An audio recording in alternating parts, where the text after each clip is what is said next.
Hello, Internet. It's time for another Wednesday's serial. This is what you know and love, the weekly books. So let's jump in. I got a fair amount. I got some DC, I got some Marvel, and I got some indie. So let's do this up like we know and love, and like we're reading things. So first up is Batman 38 Endgame Part 4.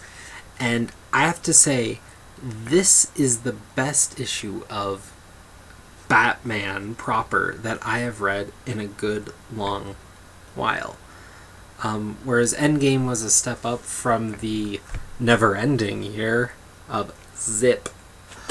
This issue isn't dealing with the Justice League in some throwaway way.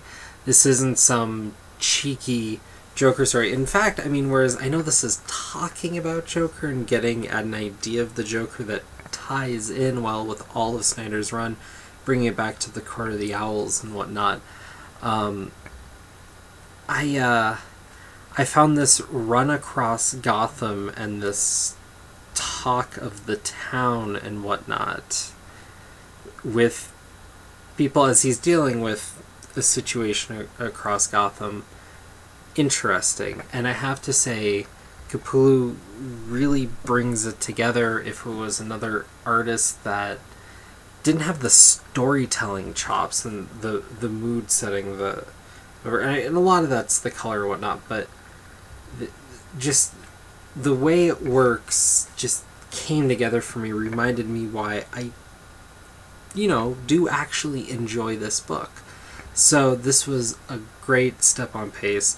This issue outpaced the rest of Endgame so far for me, which is really good, especially in the middle of an arc, to get, kind of a bump up of excitement. So I'm back on board, and I'm curious to see where this goes, but again, I am still hoping that this Endgame is the endgame for Snyder with Batman for a while, because I feel like it's time to maybe let the head horse go to someone who might be a little punchier overall, but I'm really excited to see how this rides out, so should be exciting.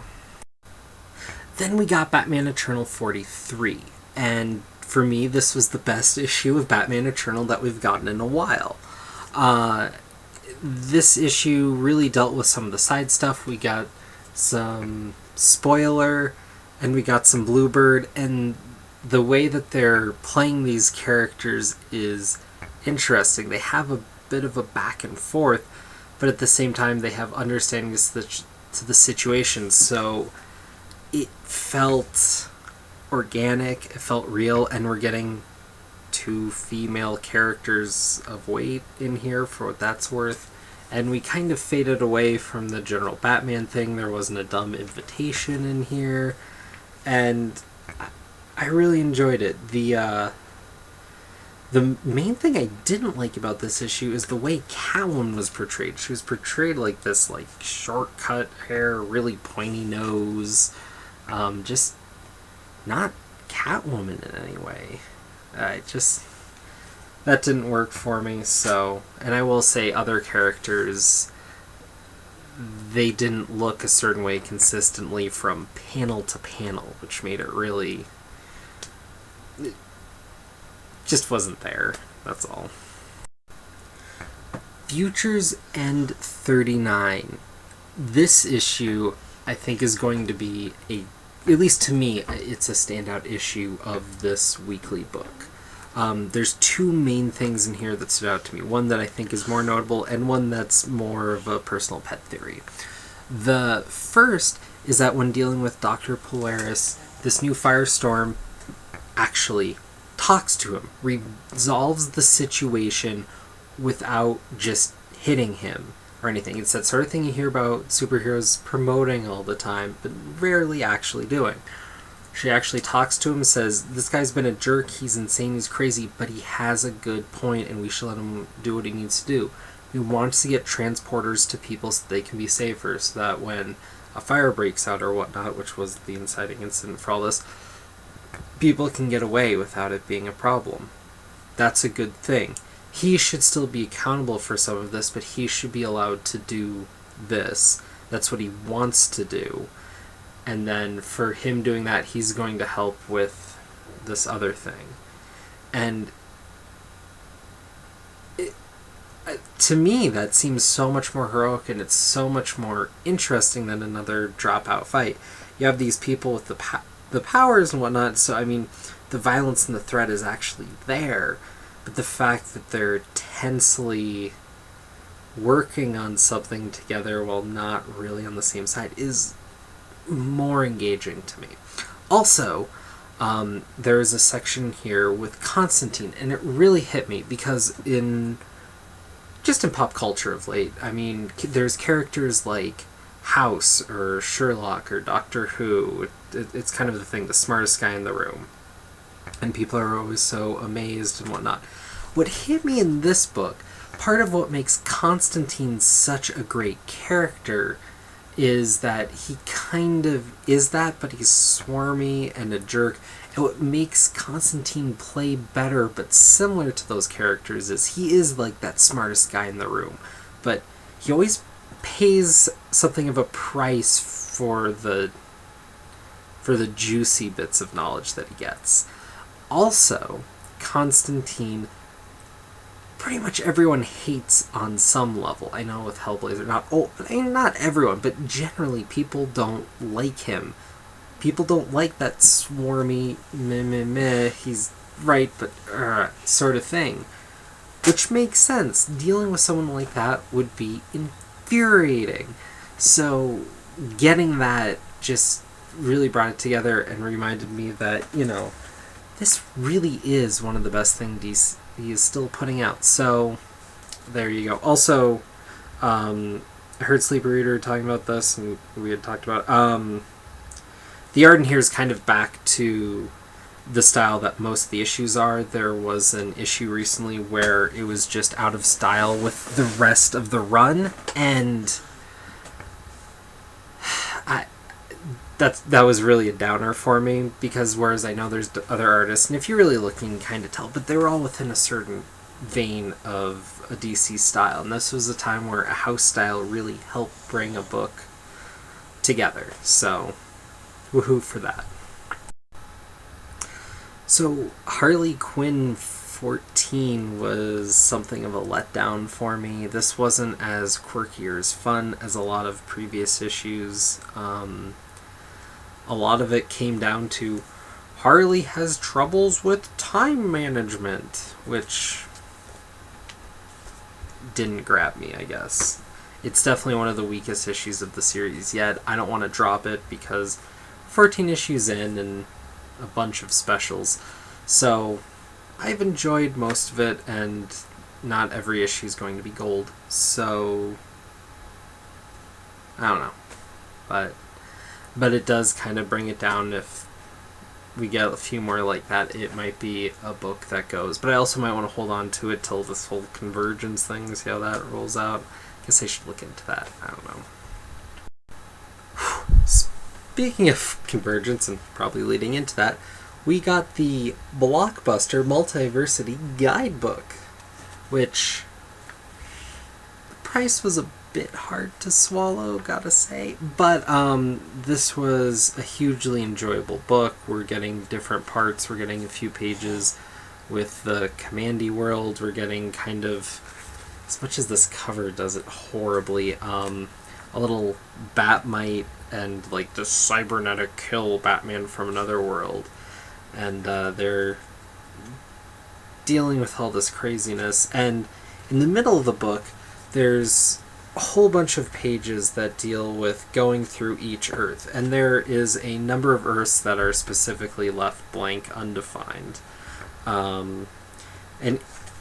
There's a few other interesting things. First, it starts with Earth 0 as opposed to Earth 1. So it goes from World 0 to 51 rather to 52, which makes me think there might be an additional World 52, and if one's going to come in, a theme that they've set up with magic in the DC universe is that's going to be magically based. As a matter of fact, there's one of the worlds in here that's magically based that I think, I'm going off my memory here from skimming through this just a moment ago, was Earth 13, because it has a 13-month due to sun rotation and whatnot. You might have seen this floating around on the internet. They had this map of the multiverse. I don't think this is all that particularly interesting, especially because there's kind of this overlord thing here that gets lost in the page split, because this is such a thick book, which isn't necessarily terrible, but man, that kind of sucks that they didn't think that through. Oh man. All the worlds are here in kind of this nucleus, and then you kind of spread out, and it doesn't really... What kills me is it was so close to being like an atom. This multiverse is kind of like an atom, which could have caused some parallels, so it looks big as the scope, but if you were to kind of look at it as a zoom in, it could be considered micro or macro. I feel like there's more play there. Instead, this is just a big ball of less meaning. And so, yeah, there's gods, there's reference to, like, Morpheus with the Dream Realm, and then, I don't know, what kills me is that each Earth is just kind of like a Justice League or the Commandy World or whatever, and there's not really even a line or something to how the world operates outside of a few of them. Like there's one where Themyscira kind of took over, so it's kind of like a gender swapped world where the only main superhero is like the Wonder Man, and yeah. There's a couple other gender swapped worlds, but that's the only one that kind of said something about the world as a whole and then it reflecting on the heroes. Instead, it's just, you know, this Earth housed this one Elseworlds tale, and a lot of this would probably go over here. A lot of this went over my head, but because I know and have read, or at least seen the covers of enough Elseworld titles, I know that, oh, this Earth is to represent that, which is disheartening that, you know, an entire planet of the 52 being taken up, because there's such a finite number, is taken up by, you know, 80 pages of a comic once, and some of them are pretty bad. I would have liked to seen a little more than just a paragraph per Earth, but I'd also like to see a lot more of this explored, because I like the idea of this multiverse, but I'm hoping that this gets a little more play going forward, because I feel like this would be a good way for DC to build and do some different books instead of just one, I believe, 8-issue miniseries, and maybe harken back to something good from old, but it'd be really easy to make it fresh and new. So I don't know. I also don't know how well I took this in. It was the last book I read tonight, and this... It's not that Multiversity is so heady right now, it's just that this was such a content punch. It was like a guidebook and a comic floating around it. Whereas, it would have been kind of lame, but I feel like the Earth section, whatever, could almost be its own publication, but who would buy that? I don't know if I would have, actually. So, there you be. Then I'll go through my marbles pretty quick. I got my Spider-Man and the X-Men #2. This was actually kind of exciting because this issue 2 was essentially the wrap-up for issue 1, and then there's something that leads you to issue 3, but it's really just a cliffhanger that has very little to do with where they were.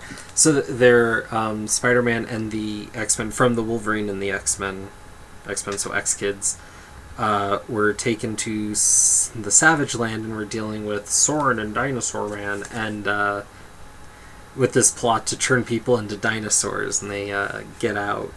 And there's a lot of play with Shark Girl in here, who is a bit of a double agent, and a much more compelling, interesting, and dynamic double agent than I've ever seen Black Widow to be, in 2 issues. And a lot of weird plays. It was a fast-paced, fun issue. I will say it was also written fast and loose, and you can really tell that Callan seems to be a younger writer, because a lot of the references and a lot of the way it's put together kind of, I'd say, lacks a certain maturity at a certain point, but at the same time this was so fun that maybe helped make it. So maybe some of the flaws play to some of the strengths as well in this book. So, oh well. A few of the characters seem a bit off. The art is, it's a little more skinny people, and Spider-Man has super big eyes, which always kind of bugs me. Don't like that look as much. So there you go on that. And also, this did not come out this week at all, but Scarlet Spiders #2 is something I just managed to get a hold of. This was snatched up pretty quick at my shop, so I'm wondering if it's going to be one of the harder to find portions of the whole Spider-Verse thing. This is a more fun multiverse book than Multiversity, though obviously a bit less heady. But the Scarlet Spiders 3-issue thing was to play with the idea of, you had these 3 clone Spider-Men, women deal, and they're playing with the Morloons having a cloning facility, and playing with the theme of that and how it relates to all the characters. A lot of that was done in the second one. I read the first and the third, but a lot of what made the book have significance was in the second. So I was kind of worried by just buying the second issue later and reading it later that there wasn't going to be much in here for me. But I actually found the middle chunk of just, this 3-issue book essentially that ties to something bigger, but actually had a little more to offer, and I was really glad that I went back, took the time to get this. I mean, I'm not always a completionist, but when I'm one issue away from getting everything for an event, I'm going to get the issue. So, yeah, I was actually really pleasantly surprised by picking this up. No grand read, but it was worth the while. Now we'll move to my other publishers. Honestly, it's just Image and IDW. This wraps up the Turtles Ghostbusters mini. This was a fun, solid mini. Nothing great, very skippable if you're not interested, but also isolated enough that if you were to be just interested in this, you could just pick up these 4 issues and enjoy them. There was an interesting play with the art where the whole series has been done kind of in the Ghostbusters art style that they have for the current IDW run. But the last panel where the Turtles get back to their own reality, spoilers, they get back to their reality, is done with one of the current Turtles artists, and they bring that in, and that's a really wonderful touch. They had some good, cross-character interaction. They play with it in some fun ways. And they do have a little bum with the villain at the end. But, I don't know. This was a fun read. It was better than I thought it had any right to be. And sadly, this was all written before the all-female Ghostbusters were brought in. So I'm sure IDW will be playing with that all soon enough. So, there you be. Alright, so I went back and picked up Tooth and Claw, but soon to be rebranded, as you see, The Autumn Lands 2 and 3. First off, it's going from Tooth and Claw to The Autumn Lands because apparently there is a book published by Image already called Tooth and Claw. There was some confusion of whether or not that brand was re-upped or not, apparently, and it was. How this got passed and published by Image with the okay, who knows, is a gaffe. But they're switching the title to The Autumn Lands, which I actually think is a cooler title anyways, so there you go. But it is another comic with a title switch, which happened not too long ago with Collider to FBP, and I don't know of too many other titles do that. Sort of, some Marvel transferring from like the Incredible Hulk to the Incredible Hercules, or Peter Parker Spider-Man to just dropping to being a Spider-Man. That's less interesting than something like this as far as a title change, in my opinion. And I'm really glad I did. When I talked about the first issue a while ago, I kind of pushed on people. I really think you can't go wrong with this book. The art alone is just jaw-dropping. The way Dewey does art is... This is just some amazing comic book stuff. But I'll be honest, with issue 3, that's when the hook started to come to me, because some characters starting to flesh on their own. It didn't feel like this random land of priest holy animals. You start getting you get this human character in at this point who is very crass and crude, and he's a soldier, and he cusses, and people don't think much of him, and he just lays into them, and he's a psycho, basically. It's pretty cool. And I heard Sleepy Reader compare this book to Commandy for obvious reasons, because there's this lone male in this world of animals, and in that sense there's that, and the similarities of the themes that presents naturally. But this is not a Kirby book by any means, and this has a touch more Prince Valiant, or it's much truer to being a fantasy than really bringing in the science fiction in any way, even soft, space opera sort of things. So, man, this is one of the Image books I can't wait for a trade for anymore. I'm just going to have to be picking this up. This is something so different than anything else we're getting. And I know that there's a few books, but this is, when I think high fantasy, it's either this or like straight up like Arthurian tale. And I don't like Prince Valiant that much, so, but it would be cool. There's not really, a nightly comic out in major circulation. I know there's always some small side project book going on of some sort, but it'd be kind of cool to see something with some recognition come up and maybe fill that void with a new take, obviously. But Autumnlands is something that you're probably not picking up that you might want to consider. Although, I will say, again, this book is not for everyone, but I think it's worth picking up an issue. You could probably still find the first issue relatively easily and find out if you're one of those people or not. Last and far from least, 014. And there's not much to say about this issue, because from a plot standpoint, not a whole lot happens. The high majority of this issue is a drop-down brawl, and the way it is framed, the way they go through it is just... It's kinetic, it's engaging, and it's interesting to see what they do and what they add with how little they do. This is a touch of like appreciation of comic art, maybe a few cool bits of comic storytelling here. I don't know.